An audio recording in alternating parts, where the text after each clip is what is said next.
Hello, everyone, and welcome to Book Solid Podcast.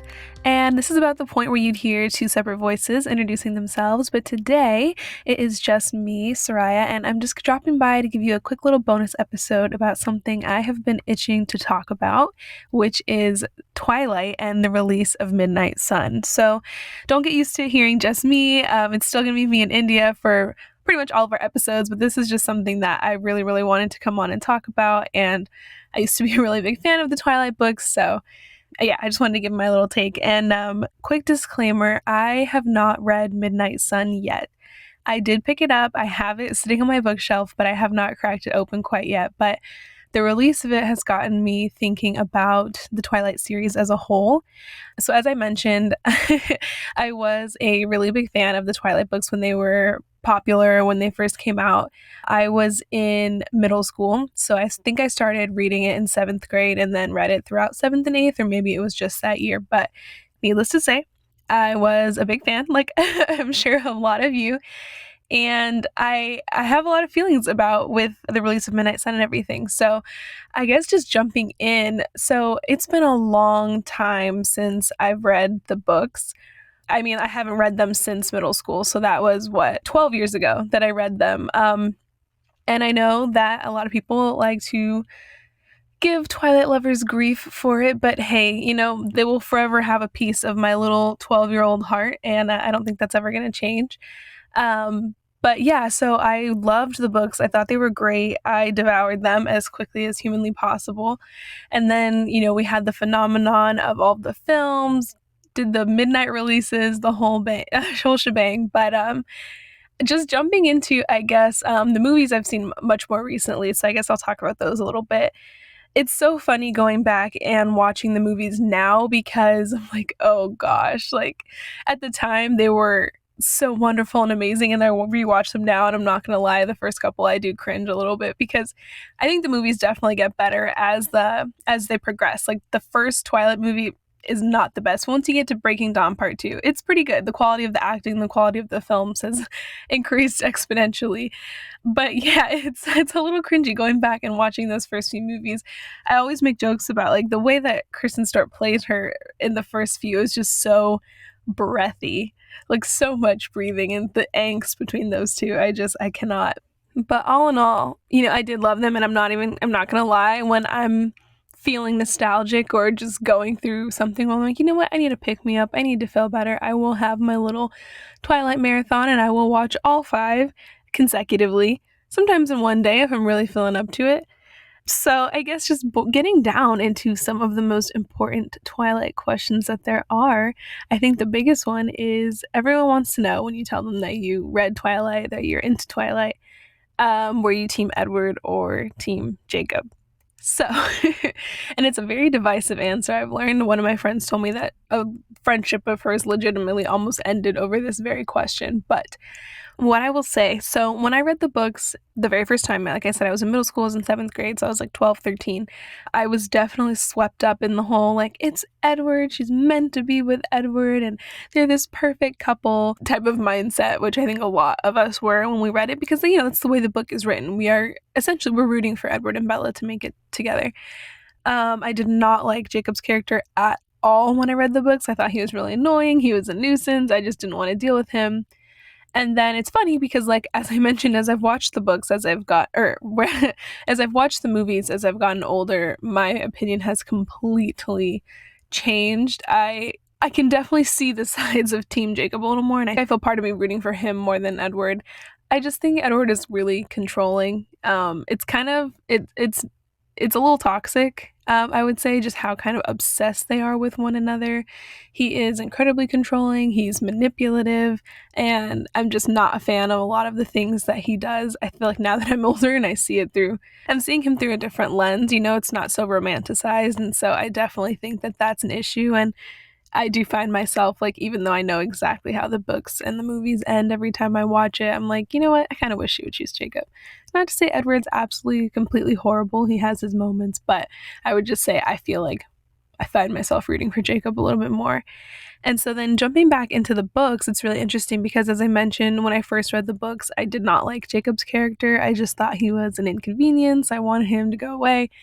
And so when I went to start Breaking Dawn, my stepmom had read it before me, and she was like, "Oh yeah, it's in 3 parts, and one part is from Jacob's perspective."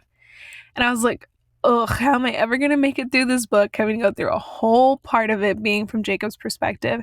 And what's funny is that is what flipped the script for me with his character. Once I read that part of the book, I had a total 180. I really enjoyed his character. I liked him so much more. And I love that Stephanie Meyer did that because I think it was exactly what we needed for that book. And I think it would be really interesting for me at this point in my life to go back and read all of the books. And maybe I will. I don't know if it'll be anytime soon because I got a lot of books that I need to get through right now. And those, they're pretty thick, especially Eclipse and Breaking Dawn. But I do think it would be really interesting to go back and reread them as an adult and just kind of see it all through a different lens and compare it to how I felt back then. And that's something I'd love to know too for any of you. If you read the books, 10, 12 years ago when they were really popular and you've reread them, how has your opinion changed? How do you feel about the characters? Has it shifted? Is it the same? I would love to hear. So please, send us an email at booksolidpodcast@gmail.com because I know there's a lot of opinions surrounding this and I definitely want to hear some other perspectives. And so with Midnight Sun, I find it interesting because there are other books that accompany the series, like The Short Second Life of Bree Tanner and Life and Death, which I didn't read either of those as well. And I actually don't know why I never picked those up. Short Second Life of Bree Tanner, I think I'd thought about, and then it didn't really get good reviews, and usually that doesn't deter me, but I don't know what happened if I got just caught up in other things and I never read it. And then Life and Death, if any of you don't know, Life and Death is the first Twilight book reimagined, and basically all of the genders of the characters are just swapped. So it's a guy named Beaufort, I think it is, or Beau for short, who moves to Forks and falls in love with a female vampire named Edith. And so I think all of the characters are kind of swapped in that way. And so to me, I was like, okay, if it's just going to be the first book, pretty similarly plot-wise, and all that's changed is their gender, like I don't really know if I want to reread it or if it's going to be that great, but it did end up having some pretty good reviews, I think. So it's one that I'm like, okay, well, maybe some details are changed and maybe it would be worth the read. So if any of you have read it, let me know if it's worth the read.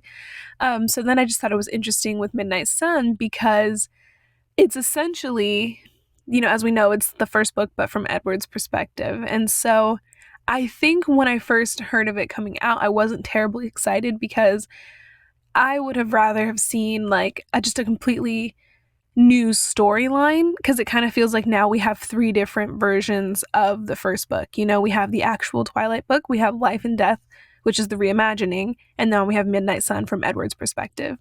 And so when I first heard the release of it, and I know that she'd been working on it, Stephanie Meyer had years ago, and it was leaked, and she kind of put it away and said she didn't want to finish it if it had already partially been leaked. But yeah, so as I was saying, I just think I would have preferred to see like a new story or like a continuation or something. So I'm like, we already know the first one in and out. We've all reread it or rewatched it or what have you. Like we know it. And then now that I've seen the reviews, though, I do see a lot of people saying that it is interesting to get this take, or that there are some things that are different, or it's not just a complete retelling like I thought it was going to be. So I picked it up and it has piqued my interest. It has. I just would say that when I first heard about it, I was really lukewarm. Definitely really very lukewarm about it. And then hearing everyone talking about it has kind of stirred up my excitement. So once I do read it, maybe I'll do another bonus episode talking about it, or maybe just like write about it on our Facebook group or something. But it's definitely been exciting. It's definitely stirring up all those old feelings from back when the books were in the peak of their popularity. Like I can just feel that little part of me that used to be so excited. I would rush home and do my homework as fast as I could and then just spend all night reading the books. And I remember, because like I said, Eclipse and Breaking Dawn are pretty thick. I think they're almost 700 pages or so, or just about there. And I remember I had it sitting on my desk in class once and the sleeve was off, so it just looked like a black book. And this guy next to me in class was like, "Are you reading that for pleasure or because you have to for school?" And I just thought that was so funny. And I was like, yeah, this is most definitely for pleasure. But I can see why you would think that. But While we're dissecting the books and the movies, I kind of wanted to talk about some of my favorite characters. And it's hard because I'm so rusty on the books. And so I'm like, okay, are they portrayed in the show, or I mean in the movie as they are in the books? But I would definitely have to say some of my favorite characters are Charlie. I mean, like, come on, he is the best. And I don't think there's anyone who would disagree on that front. I'm trying to think. If you say that you weren't in love with Jasper during the baseball scene, you are lying to yourself. So, um, and so I actually don't know if I would call him one of my favorite characters, though. I think I kind of liked him in the books. His portrayal in the movies was fine. I think as the movies progressed, I wasn't crazy about him, and a lot of the characters really changed in their appearance too. And that was something that kind of bothered me in the movies, was I feel like they tried so hard to make them look like vampires that they kind of just started looking fake. And from my recollection in the books, that's not really how they were supposed to look. Like, they just didn't look natural. And to me, I know in the books they were just supposed to be like, they were supposed to have kind of an otherworldly kind of beauty, but that's really the only thing that set them apart. They were just supposed to be these extraordinarily beautiful people. But in the movies, I feel like they did try so hard to like tie in this aspect of making them look like vampires that they just kind of didn't even really look like people anymore, if that makes sense. So like, I just wasn't a fan of how some of their appearances changed so much between the first movie and the fourth movie. I feel like that was something they kind of struggled to get right. I don't even it's funny because I'm sitting here thinking about like, who else would I call a favorite character, and I don't even know if I would call Bella one of my favorite characters. She frustrates me quite a bit, her indecisiveness, and she's a little bit reckless. I don't think she fully thinks about how her actions will impact all of the people around her. And I mean, granted, she's 16, 17 years old when the series starts, so maybe that's just indicative of her age and kind of that immaturity. But yeah, I don't know if that I would really call her one of my favorite characters in the series. I guess I'm just kind of like blasé about her. I liked Alice a lot in the books, and I mean, she's cool in the movies, and I would call her for sure one of my favorite characters. Moving on to least favorites. I don't know that I really have one. I mean, we have the villains that we're supposed to dislike, like Victoria and James. And so, like, saying I dislike them, it's like, okay, well, who doesn't? I don't think that anyone's really rooting for them. But the Volturi are terrible as well. But same thing, like, we're supposed to dislike them. So I would say, like, out of the main cast of characters, I don't think that there's one that I'm really like, ooh, I can't stand them. They're my least favorite character. It was Jacob, I said. But Breaking Dawn kind of really shifted that for me.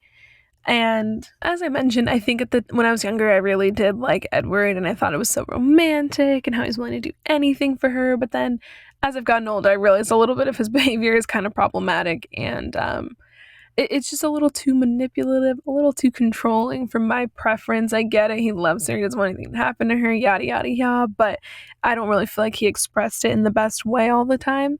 And okay, now that we're getting into this, I have a couple of questions about Breaking Dawn.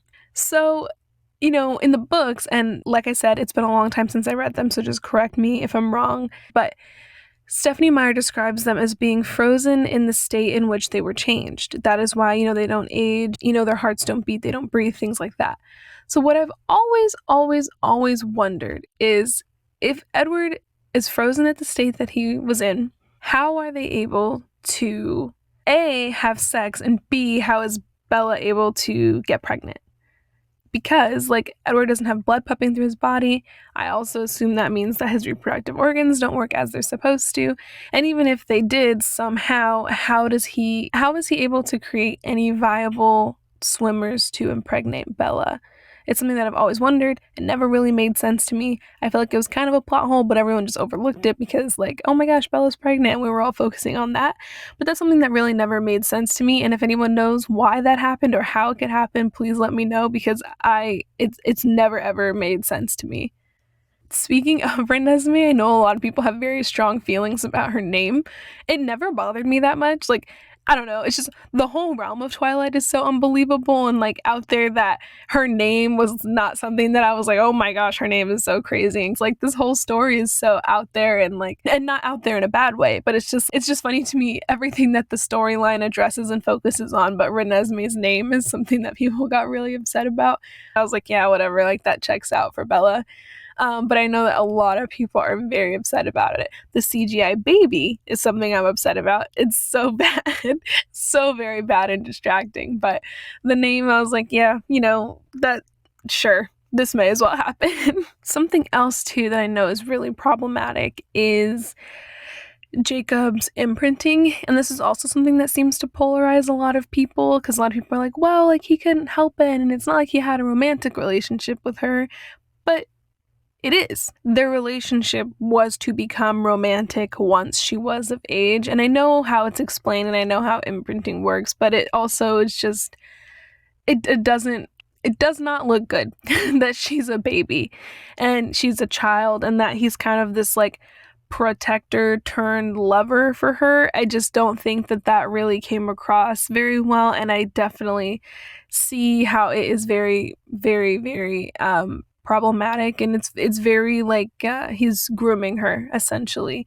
And so it always surprised me how Edward and Bella were kind of just like, I mean, Bella got mad at first, and they were both just like, all right, this is gonna happen, this is fine.